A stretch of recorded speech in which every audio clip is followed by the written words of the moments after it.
BPSC ने क्या syllabus define किया है। उसके बाद 5 से 10 साल का जो क्वेश्चन है उसको देखिए कि कितने लेवल के क्वेश्चन पूछे जाते हैं। उस दायरे में रहते हुए जो आपके आसपास जो बुक उपलब्ध है उसका उपयोग कीजिए और पीवाई के अनुसार अपना एक बेहतर नोट्स बनाइए और फिर एग्ज़ाम दीजिए। नमस्कार, मैं सोनू कुमार, आप देख रहे हैं SK24 न्यूज। इस वक्त हमारी मौजूदगी अभी शेखपुरा शहर में है और अभी 69 बीपीएससी का रिजल्ट आई है। इसी बीच में हमारे साथ बिहार के टॉपर विनीत आनंद जी हैं। कहा जाता है मंजिल उन्हीं को मिलती है जिनके सपनों में जान होती है, पंखों से कुछ नहीं होता, हौसलों में उड़ान होती है। बीपीएससी टॉपर पिता का उठा साया, मां ने की परवरिश, बेटे बना टॉपर। अब विनीत आनंद का है सपना डीएम बनने का। मैं एक सोशल मीडिया पे वायरल वीडियो में देख रहे थे, इंटरव्यू के दौरान साफ साफ इनके मां जिक्र कर रही थी कि हमारे बेटे का सपना है डीएम बनने का और लगातार प्रैक्टिस भी कर रहे हैं और इस बार पुनः पूरे बिहार में 5वें स्थान पे हैं।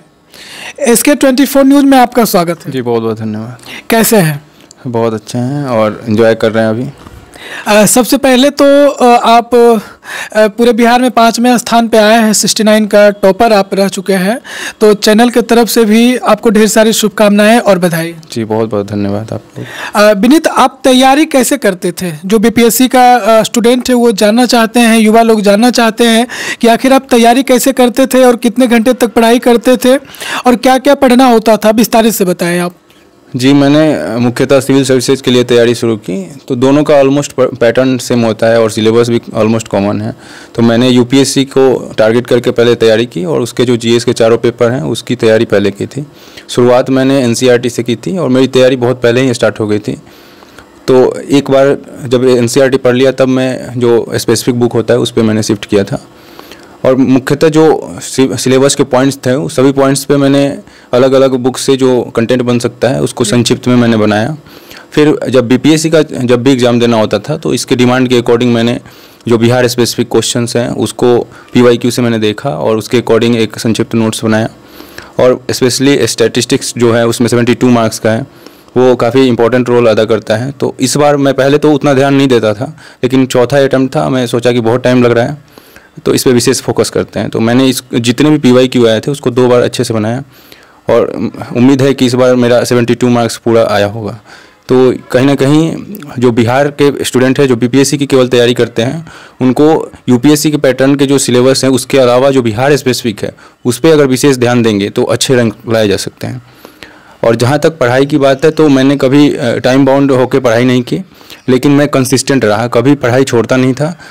अप डाउन हमेशा आते जाता रहता था, लेकिन मैं 2 घंटे 3 घंटे जो भी समय निकलता था मैं पढ़ लेता था और मैक्सिमम मैं 7 से 8 घंटे पढ़ने की कोशिश करता था।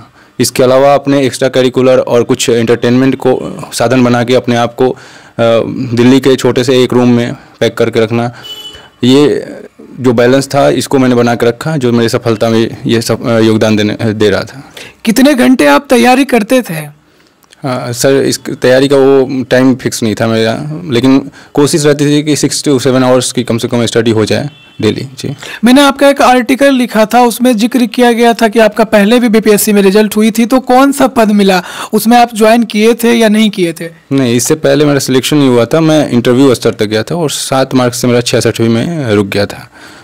जी, और पुनः आपका 69 में रिजल्ट हुई? जी जी बिल्कुल। तो अभी 69 में आपका कौन सा पद मिला है?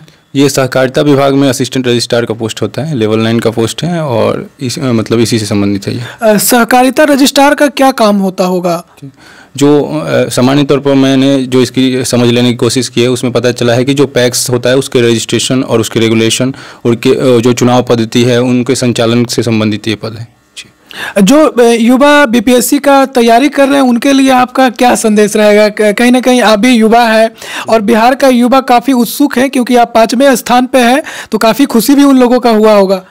पहले तो मैं जो भी युवा वर्ग है मैं सबको संबोधित इस बात से करना चाहूँगा कि जिस क्षेत्र में वो पढ़ रहे हैं उस पर फोकस करें, उसमें बेहतर करने की कोशिश करें। सिविल सर्विसेज एक सेवा का माध्यम है और ऐसा नहीं है कि जीवन का ये एकमात्र साधन है, जीने के लिए और सेवा करने के लिए और भी साधन है। तो जिस क्षेत्र में वो हैं उसमें बेहतर करने की कोशिश करें। और रही बात बीपीएससी के स्टूडेंट्स की, तो मेरा मानना है कि अभी जो सोशल मीडिया का वातावरण छाया हुआ है यहाँ भटकाव के बहुत चांसेस हैं। तो आपको देखना होगा कि आपका जो रिसोर्स है और आपका समय है वो कितना है, उस अनुसार आप कोचिंग लेंगे या नहीं लेंगे, ये आपका व्यक्तिगत फैसला होना चाहिए। उसके बाद अगर आप तैयारी में आ जाते हैं तो आप देखिए कि बीपीएससी ने क्या सिलेबस डिफाइन किया है। उसके बाद 5-10 साल का जो क्वेश्चन है उसको देखिए कि कितने लेवल के क्वेश्चन पूछे जाते हैं। उस दायरे में रहते हुए जो आपके आसपास जो बुक उपलब्ध है उसका उपयोग कीजिए और पीवाई के अनुसार अपना एक बेहतर नोट्स बनाइए और फिर एग्ज़ाम दीजिए। आप बीपीएससी का कितने बार एग्ज़ाम दे चुके होंगे लगभग? कितने बार में आपकी सफलता मिला आपको? मैंने 4 अटैम्प्ट दिया है, लेकिन ये पहला अटैम्प्ट था जब मैंने सीरियसली 1 से 2 महीने इसको दिया था। इसके अलावा मैं जब भी देता था तो मैं यूपीएससी में भी ध्यान लगाता था और इधर भी ध्यान लगाता था, इससे मेरा एनर्जी बढ़ जाता था। इस बार मैंने सोचा कि नहीं, यूपीएससी में भी नहीं हो रहा है, इधर भी नहीं हो रहा है, तो कुछ इसको स्पेशल टाइम देना होगा, क्योंकि हर एग्ज़ाम का अपना डिमांड होता है। वो फुलफिल करने के लिए आपको कुछ एक्स्ट्रा समय देना ही होगा। जब मैंने समय दिया तो देखिए अच्छा रिजल्ट आया जी। आप कितने भाई बहन हैं? परिवार में कौन कौन है? आप कितने नंबर पे हैं? जी, मेरे पिताजी का देहांत 2004 में हो गया था।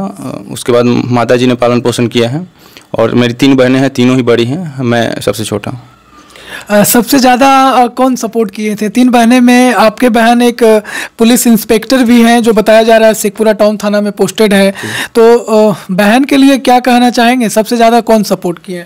सबसे ज़्यादा तो इमोशनल सपोर्ट हो या जो इंस्पिरेशन हो, मेरी माँ ही थी। उन्होंने जो सपोर्ट किया उसके आधार पर मेरी सिस्टर्स थी, वो भी खड़ी रही साथ में। और जितनी भी 3 बहनें हैं, तीनों ने जिस तरीके से संभव हो सका, बड़ी वाली ने भावनात्मक समर्थन दिया तो बाकी दोनों बहनों ने फाइनेंशियल मदद की, भावनात्मक समर्थन भी दिया। तो सब ने मेरी कोर जो फैमिली है उसने मतलब डट के मेरा साथ दिया है। बिल्कुल। क्या कहना चाहेंगे जो माँ अपने बेटा को आईएएस आईपीएस बनता देखना पसंद करना चाहते हैं और सफलता नहीं मिल पाती है, इसको लेकर क्या कहना चाहेंगे आप? ये जो क्षेत्र है इसका जितना महिमा मंडन किया गया है, इससे कंपटीशन बढ़ गया है। तो थोड़ा सा अगर सफलता नहीं मिल रहा है तो अपने बच्चे के साथ खड़े रहें।